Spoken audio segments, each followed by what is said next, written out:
Chef Kyle's been here long enough. He's loosened up. Chef Kyle Humphreys is here from Little Dumplings. Hey, thanks for being here. Hey, appreciate it. All right, give us a lesson. In Japan for, what was it, a few days? I was there for about 3 weeks. Wow. About 3 weeks.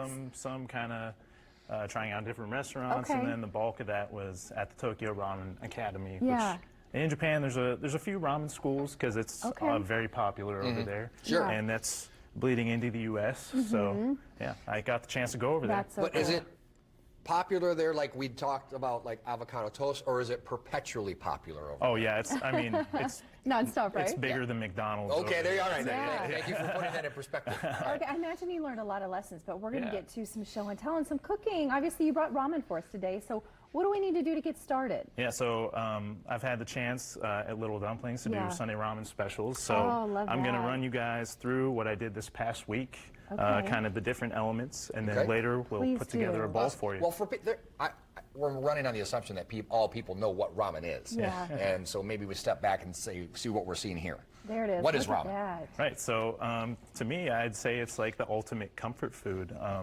You know, from the first taste of the soup, first time I ever tried it, I just had a sensation of wow, you know, and Wow, that's what we're trying to recreate. So there's 5 different components that make I guess you could say, an authentic bowl or whatever you want to call it. Yes, So, teach us, Kyle, yeah, because it's fascinating what all goes into this, and a lot of us don't have a clue. Sure. Yeah. So it starts with the soup or the broth or stock or whatever you want to call it.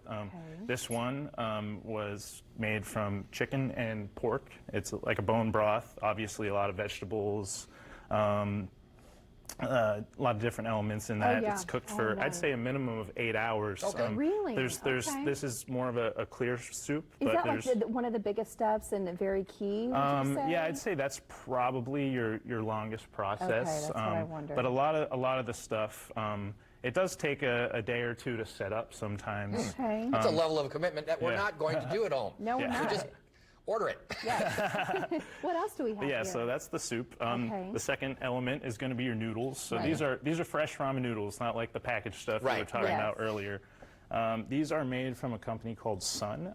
They're pretty much the leading industry standard when it comes to fresh ramen noodles for restaurants. And the components of a ramen noodle are? Yeah, so it's really just like wheat, flour, salt, sometimes egg, and the element that gives it kind of that springy chewiness.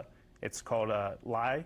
So lye water, and that is added to it, and it raises the pH level and the alkalinity, so it has that kind of springy texture. That's a fun word.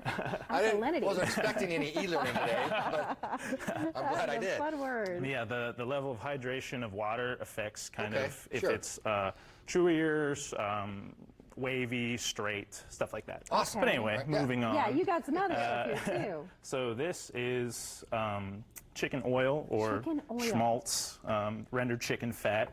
Lots of names for that. Okay. So What's this? this is called miso tare. So tare is the kind of the 4th element of seasoning a bowl of ramen. Now this is not just miso from the grocery store. It's a combination of different misos from Japan. There's a lot of vegetables cooked into this. Are there any peanut allergies today? No. Okay. No. All right, we're good. No, 'cause we're okay. There's some of that in there too. Thank you for asking. Yeah. But then moving on, we have 5th element, a lot of different toppings. Yeah. You'll see different types of pork a lot. Do you do a lot of pick your own, choose combination of what you want in there? So we haven't. It's definitely, I mean, it could be an option. Okay. Yeah. Like it's Interesting. still very new over there. Yeah. We're going into probably Sure. the 5th week of doing this. Oh, babies. Okay. What else is here? Oh, you got your own seasoning. yeah, these are leeks. Leeks? This is kind of house Special togarashi. secret? Little, Okay. I mean, no secrets here. Okay. I mean, but yeah, so What were these? it's called menma. It's actually Menma. pickled bamboo. Yeah. Really? Yeah, give you a little Wow. texture. That's interesting. And these are, you always see, you know, the egg in ramen. Yeah. These are what we call a 63-degree egg. In Japan, they might refer to that as an onsen egg. So it's a special egg. Yeah. So it's cooked in a water bath at a low temperature for a long time. So it's almost like a poached What is this? texture. What's the swirly thing? Yeah. So that guy in the middle there is called a Naruto fish cake. So it's just an Arto fish cake? Naruto. If you watch anime, you know. Oh, gotcha. Yeah. Call my daughter and find out. They don't have a ton of flavor, but you know they are pre-cooked, and you cut slices, and they really pop the appearance. And it's pretty. Yeah. A lot of times on here, we'll have chefs on, and we'll think, I'm going to try this at home. I'm going to try this at home. And then at some point down the line, they lose me. That I'm never going to try this at home. Right. You lost me here. You had all that. Here's like, no, I'm not doing that for 8 hours. Okay, I but want you to guys know. are. Yeah, what's the biggest thing that you learned when you were in Okay, Japan? so to answer that question, it's going to be this third element here, the tare, which is when I was experimenting with this at home in some restaurants, you know, you can get stuff from suppliers and it's good in some cases, but I was never able to make the actual seasoning that flavors the bowl and have it not just be weird. So in Japan, that was my goal, was to, I guess you could say, master that, so I could come back to the States and find the ingredients to be able to do it myself. He said he tried it in his own kitchen. So you do work from home on a little occasion. bit, perhaps. I mean, yeah. We've all have off times. Yeah. There you go. I've been Exactly. reading books and looking Awesome. up What you stuff gotta on do. Well, there. your off time, Thank order you. from there. FishersTestKitchen.com. Yeah. We'll put the link on IndieStyle.tv. Thank you so much. He's going to put That one was a together cool for us coming up a little lesson. later. Yep. Calling all young brick builders, not you, Dad, not you, Mom, how to enter your creation in a contest from home. That's when IndieStyle returns.